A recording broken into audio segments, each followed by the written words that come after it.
Okay. Now the last thing we're going to do is very, very simple.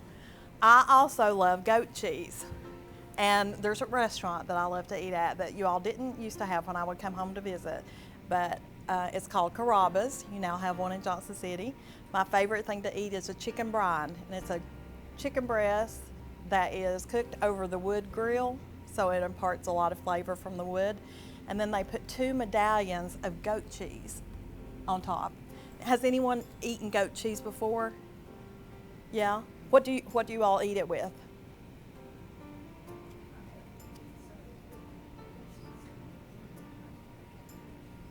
Well, a lot of times you'll see this with salad too. I think a lot of people don't really know what to do with it. So, but it's really great with tomato sauce. It's a really nice combination. The chicken brine at Carrabba's, it's a lemon butter sauce with fresh basil and sun-dried tomatoes and the goat cheese. So sun-dried tomato and goat cheese is a really good flavor together. Now we have the regular goat cheese, and then we also have an herb goat cheese. I'm going to use the herb goat cheese tonight just so you all can try it. Now, also, I would call this a French baguette, but we have it listed as a European baguette. So just, you know, a nice slender piece of bread that you're going to cut on an angle, about 1/4 of an inch thick. Can everyone see that? And you can do several things with this.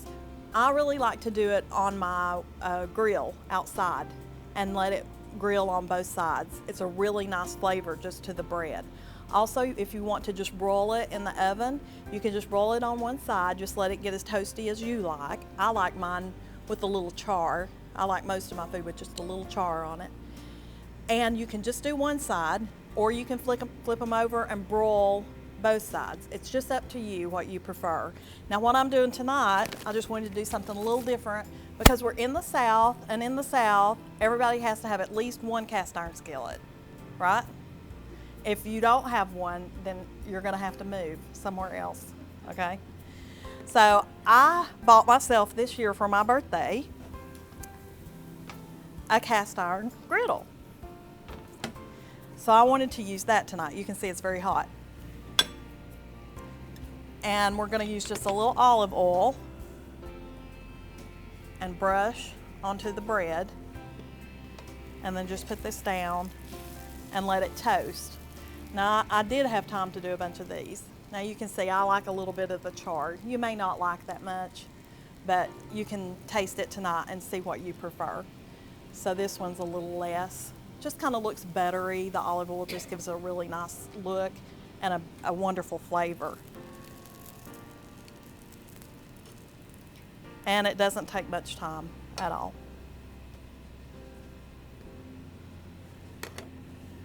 So we'll do a few more of these.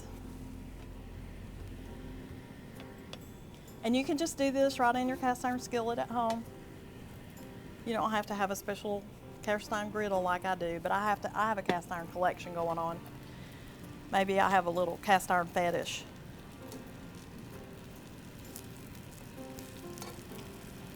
But you know they're better if they're not new. You all know that, right? If it's been in the family several generations, you gotta love it more.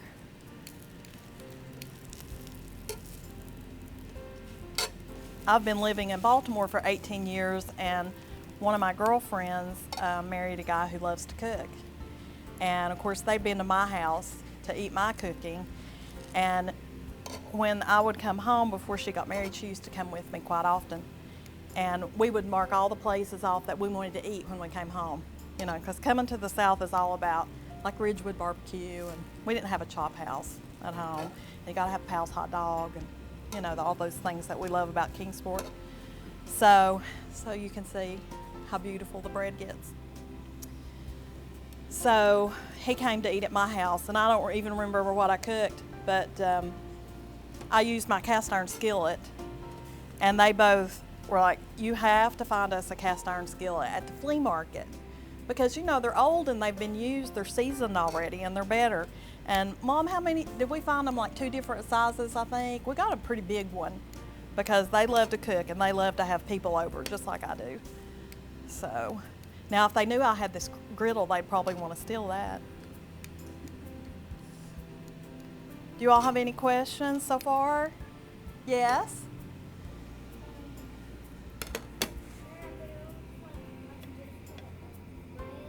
Mm-hmm. Yeah, that's how simple it is. You just cut the bread and then you just put the griddle on here, but we're not done. We're gonna do something else special to it. Now, it would taste great just like this. But we're gonna take it up a couple of notches. We're gonna use something called a tapenade. Has anyone ever heard that word before? Yes? It is, I would say in Europe, it's similar to what we would use a relish for, or say a chutney. Normally, it's made from olives, and I'm not a big olive eater. In fact, I really don't like to eat them. But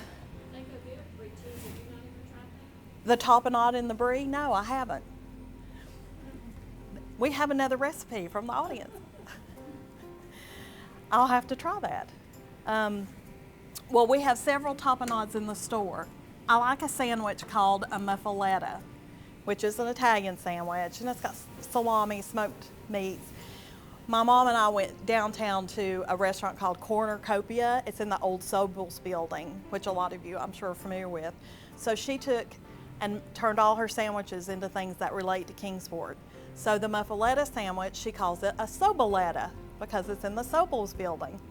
And she doesn't use salami, she uses something called Lebanon bologna. Now, who knows what Lebanon bologna is?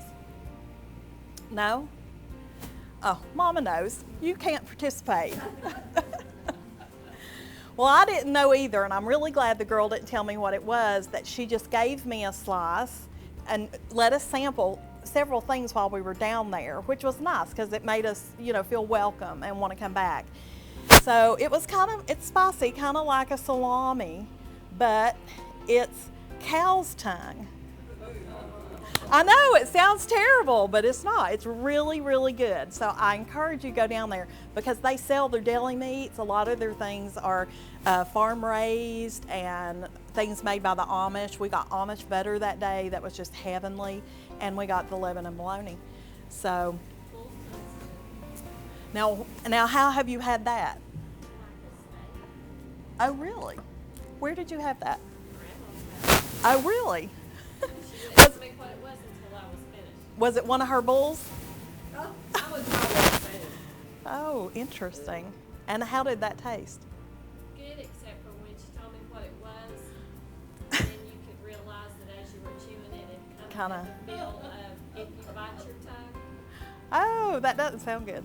It tasted good.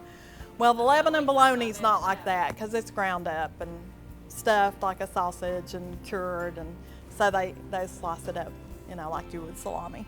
But anyway, they use a tapenade on that sandwich, so that's the only way I will eat olives.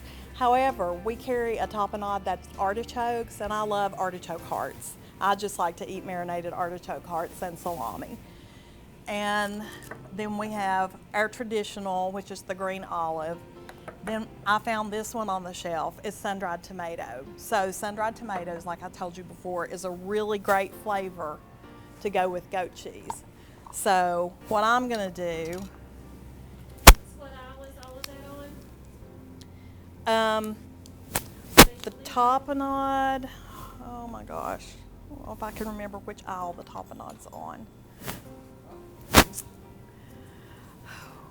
You think I want to get? It might be where the Italian food is. So check where the pasta is. So what I'm going to do for us today is I'm using the herbed goat cheese, and I'm just going to spread it on our grilled. Now you saw that this is called Crostini, and the reason it's called that, anybody reading the paper? It's a tiny croissant. Oh. It's a tiny toast. That's very close. That was really good. And so we're just going to eat it like this. So that's very simple.